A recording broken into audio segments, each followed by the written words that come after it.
Let's see, the menu. The menu is the movie starring Ralph Fiennes, as well as Anya Taylor-Joy and Nicholas Hoult. In this movie here, you have a couple who is played by Nicholas Hoult and Anya Taylor-Joy, both of whom are going to go to this remote island, and it's going to be served by this all-star, world-famous chef who's played by Ralph Fiennes. Joining them is all the other rich elite people that are also going to be there, who are going to get shipped to the island as well to enjoy this meal, because you're never going to have an experience like this again. And then when they get on the island, kind of craziness kind of ensues. And they establish like you really got to be top 1% to even participate in something like this, because I think they said like a table is what, like 15,000 or something, or I forgot. Oh, Lord. Yeah. Jesus Yeah, Christ. it's like $15,000 table or something. So you really got to be like top 1% of people to enjoy and to kind of participate in something like this. And really, when I saw this movie, I didn't really hear that much really that much about it going into it. I saw one review of it. And afterwards, I was like, man, this may be on my top 10 list of the year. And I just like a lot of what the movie had to say about critics, about art, about critic culture, because you do kind of have a lot of these types of people in this who kind of are very representative of that of kind of people. You have kind of like the traditional critic in there, who's a woman. I'll try to find the actress's name, but she's a food critic here, who's followed Ralph Fiennes throughout his whole career, gave him all these good props and everything like that, but has also reviewed other critics, other chefs as well. Not critics, chefs as well, and what I mean, and how she was kind of responsible for a little bit of their kind of downfall, and you see kind of McTeer? what you said? Jeanette McTeer? Yes. Yes, that's her name. And so you kind of see, how like she's kind of responsible for that stuff. And I thought that was very interesting. A lot of the different things in the social commentary that the movie had to say, kind of about that world. And it just so happens that because it's about a chef, it's about the foodie kind of culture, and what I mean, that kind of world here. And like you have kind of like Nicholas Holt's character, who's like a super fan of Ralph Fiennes as the chef. Like even when stuff kind of goes haywire, he's still kind of just sitting up there eating. He's still chewing down, and all this kind of stuff is happening. And he's just like, oh man, this is great. This experience is terrific. So it's kind of really interesting to kind of see how kind of like the story kind of develops and all those things. And then you do have Anya Taylor-Joy, who's there, who you see kind of her experience, and she's kind of a little bit of the thing that's kind of not supposed to be there. When you watch the movie, you'll understand why. Dusk, what are some of your thoughts on the menu here? Well, I couldn't ask for a better cast of people, honestly.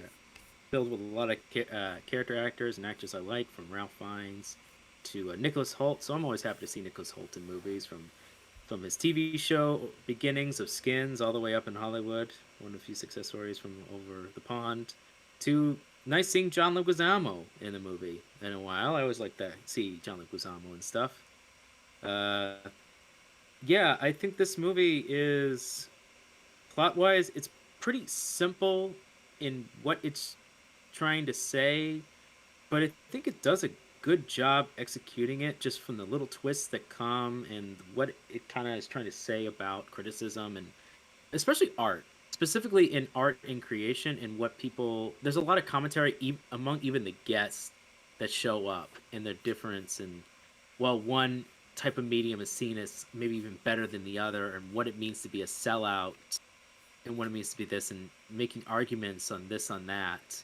And then the craziness starts happening, and it kind of goes into it goes into the black comedy aspect of it, and it ends on a pretty interesting note that is a pretty interesting by the end of it, and I enjoyed it. I enjoyed it for the most part. I think it has the actors do a good job with the roles they're given, and I think especially Ray Fiennes, he does such a good job in the performance of Julian Slowick, the chef, just kind of with this weird ritualistic mentality he has for the most of this, as he kind of as you try to like understand why he's doing what he's doing, and you slowly gets revealed on why he would do what he's doing.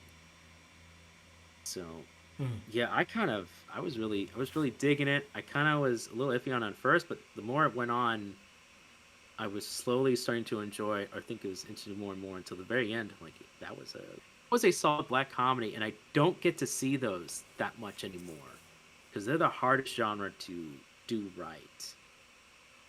Mm, yeah. Hunter. So, yeah. Oh yeah, I didn't see it, but I'm very excited to see it. Oh, okay.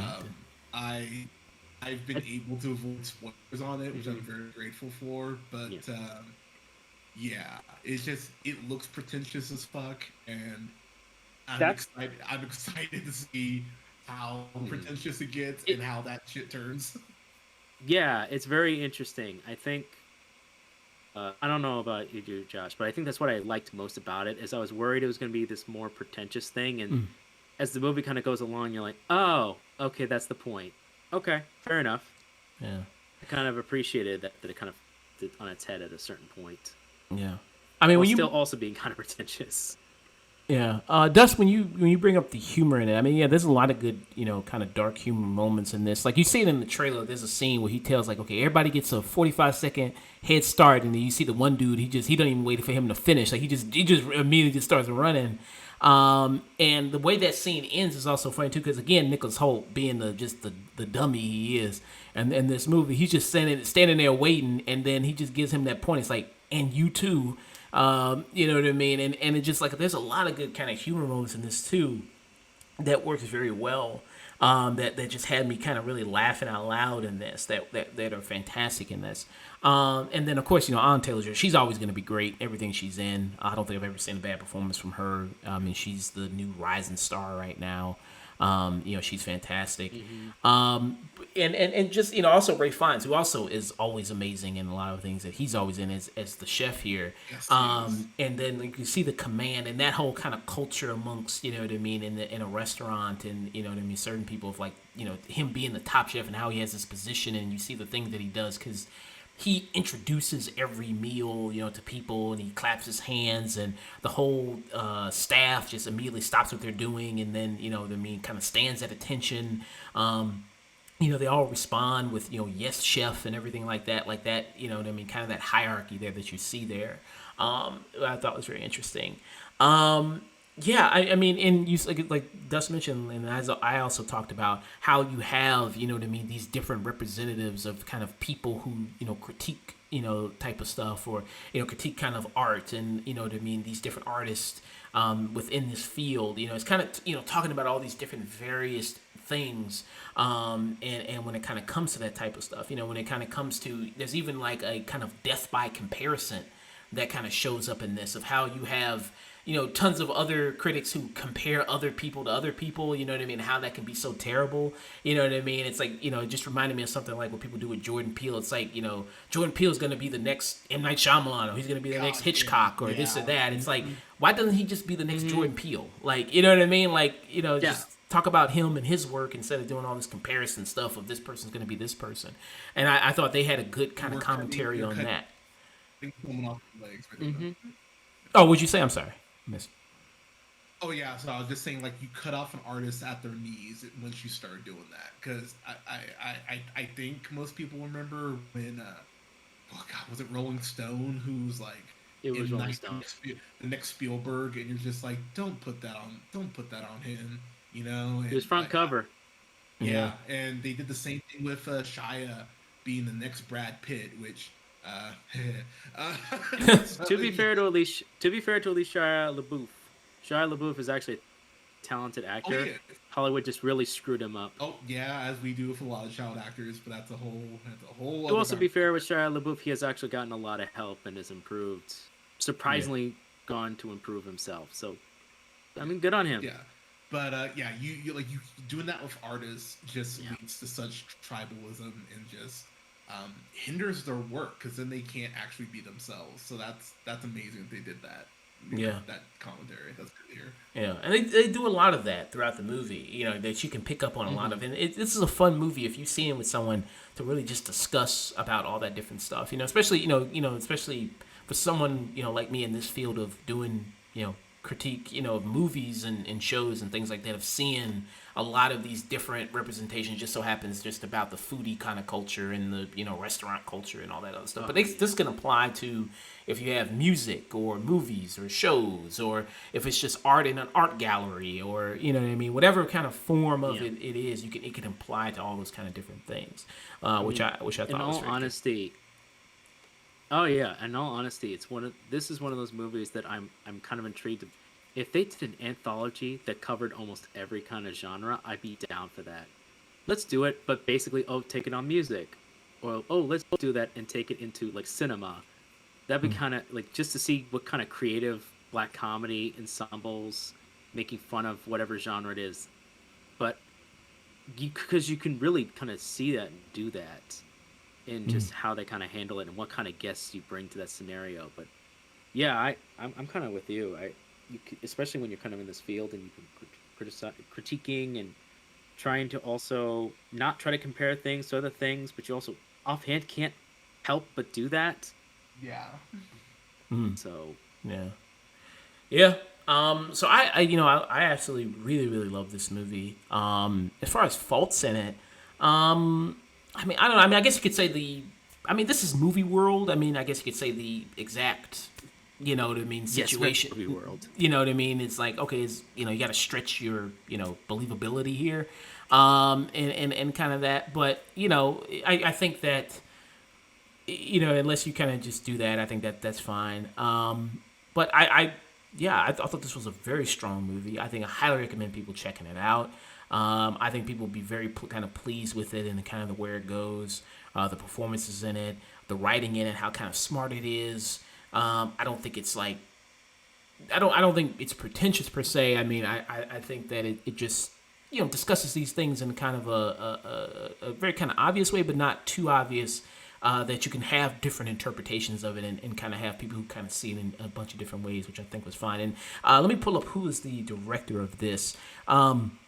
The director of this film and the writers of this film. So, director is Mark Malloyd, and the writers here is Seth Renance and Will Tracy.